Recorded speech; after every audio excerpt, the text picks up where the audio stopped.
Hello everyone, welcome to book form. और आज की इस वीडियो में हम लोग कवर करने वाले हैं क्लास 9 एनसीईआरटी इकोनॉमिक्स का chapter poverty as a challenge का last part, the challenge ahead.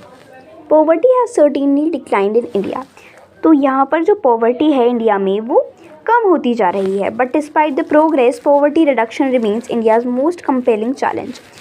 लेकिन जो ये जो प्रोग्रेस हो रही है, जो पॉवर्टी हमारे देश की कम होती जा रही है, ये तो कम हो रही है, लेकिन अभी भी इंडिया में बहुत सारे गरीबी को कम करने के चैलेंजेस आगे हैं।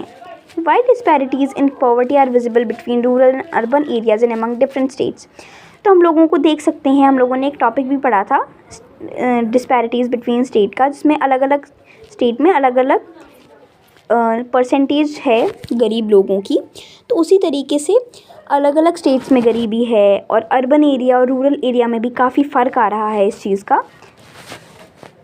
Certain social and economic groups are most vulnerable to poverty. हम लोगों ने ये भी देखा कि वल्नरेबल ग्रुप्स कौन से हैं, कौन से लोग ज़्यादा गरीब हैं। Poverty reduction is expected to make better progress in the next 10 to 15 years. तो अगले 10 to 15 ईयर्स में अगर पॉवर्टी कम हो जाती है तो ये बहुत ही ज़्यादा बड़ी अचीवमेंट मानी जाएगी। This would be possible mainly due to higher economic growth, increasing stress or universal free elementary education, declining population growth, increasing empowerment of the women and economically weaker sections of society।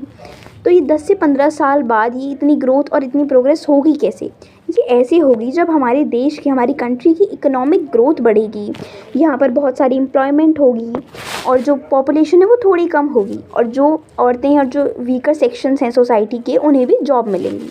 The official definition of poverty, however, captures only a limited part of what poverty really means to people. It is about a minimum subsistence level of living rather than a reasonable level of living. तो गरीबी का असली मतलब क्या है? गरीबी का असली मतलब ये है मिनिमम सब्सिस्टेंस, मतलब जितनी हमें बेसिक नीड्स हैं हमें वो भी नहीं मिलती, तब वो लोग गरीब कहलाए जाते हैं।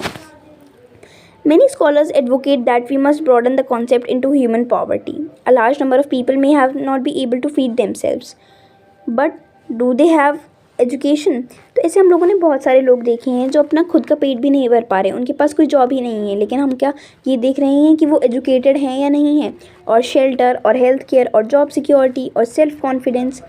तो क्या उनके पास कोई भी चीज़ है? क्या उनके पास एजुकेशन है? उनके पास घर है? हेल्थ केयर फैसिलिटीज़ सारी अवेलेबल हैं? क्या उनके पास एम्प्लॉयमेंट है? या फिर उनके पास कॉन्फिडेंस है? Are they free from caste and gender discrimination? क्या उनके बीच में भेदभाव नहीं हो रहा?